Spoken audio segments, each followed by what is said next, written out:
Well, hello everyone, and welcome to this presentation, Mastering Clause Interpretation, a technical skill for auditors.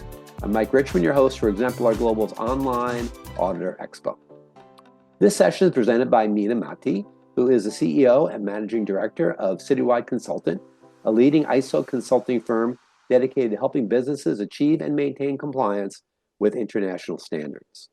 Mina has built and grown her firm into a trusted partner for organizations seeking ISO certification, process improvement, and compliance. She was an honoree in Exemplar Global's 2024 Community Recognition Program. In this presentation, Mina will offer a look at understanding and applying the language of clauses in the auditing process. So Mina, thanks for joining us here at the Expo. Thanks, Mike. Looking forward to it. Thank you, Mike. All right. Welcome to this session on mastering clause interpretation, one of the most critical skills for ISO auditors. As ISO auditors, we don't just check in compliance, we analyze, interpret, and apply ISO requirements in meaningful ways.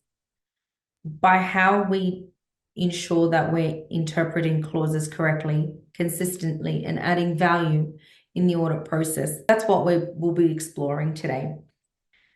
So we've got a context page where we'll be clause interpretation, understanding clause structure, the key techniques, common misinterpretations, overlooking, risk-based thinking, documented information requirements and best practice, and adding value to audit practices.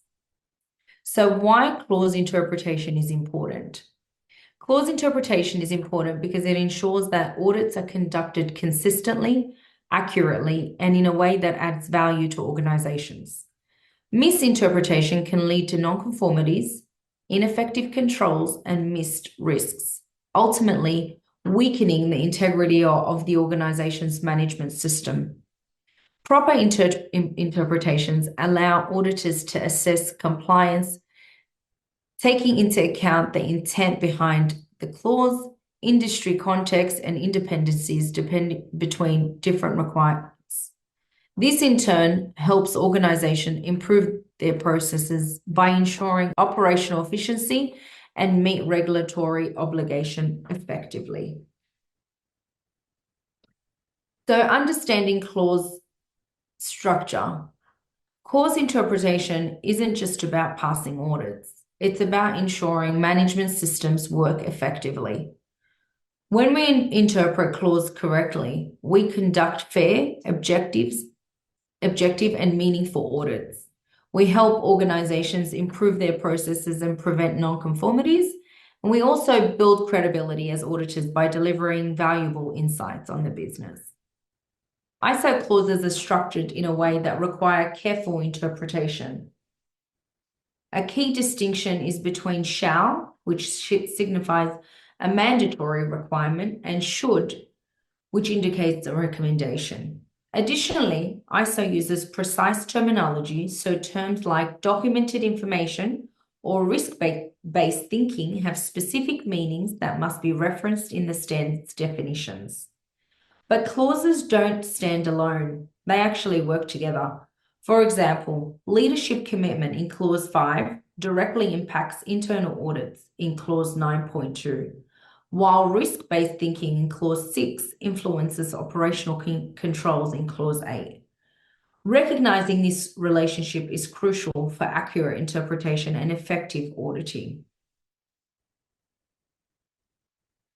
So the next factor we'll be looking at is key techniques for interpretation. Interpretation ISO clauses requires a structured approach. First, contextual analysis helps auditors understand the purpose of a clause and how it aligns with ISO's core principles, such as continual improvement or risk-based thinking.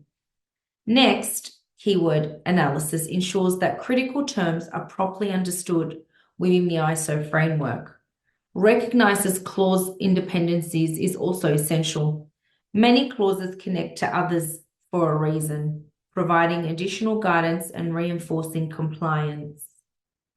Finally, practical application requires auditors to consider how requirements translate across different industries and what type of evidence truly demonstrates compliance.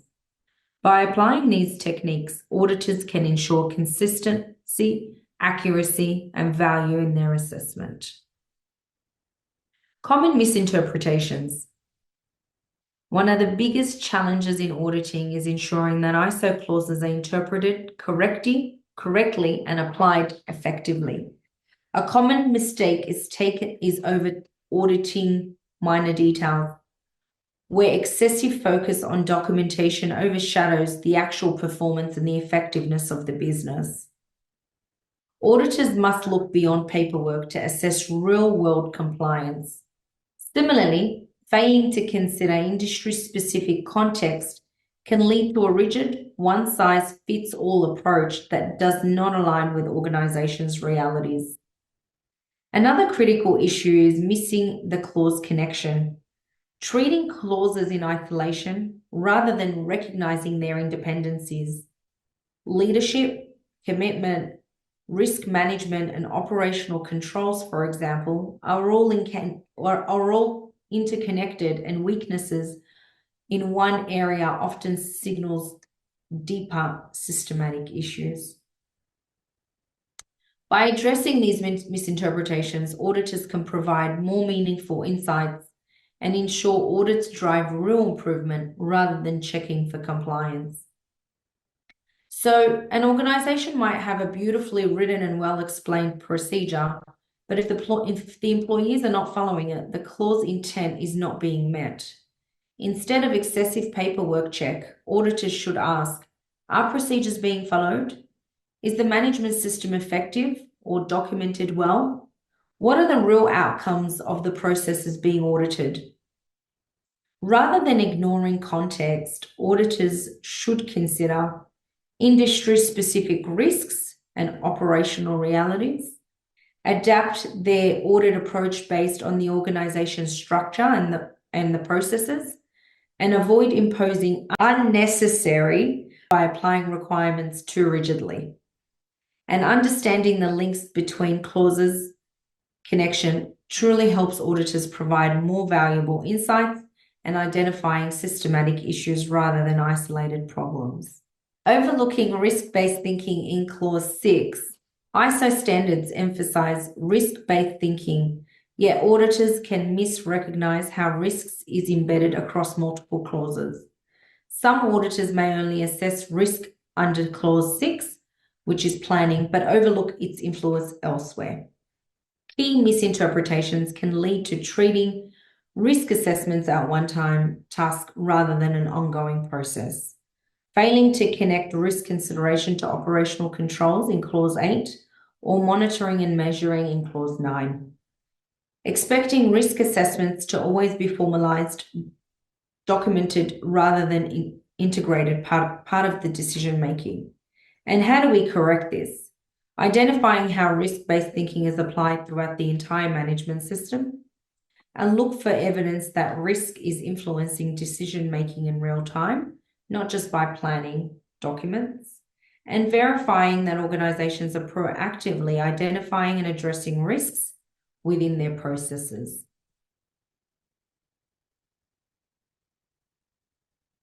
Confusing documents and information requirements.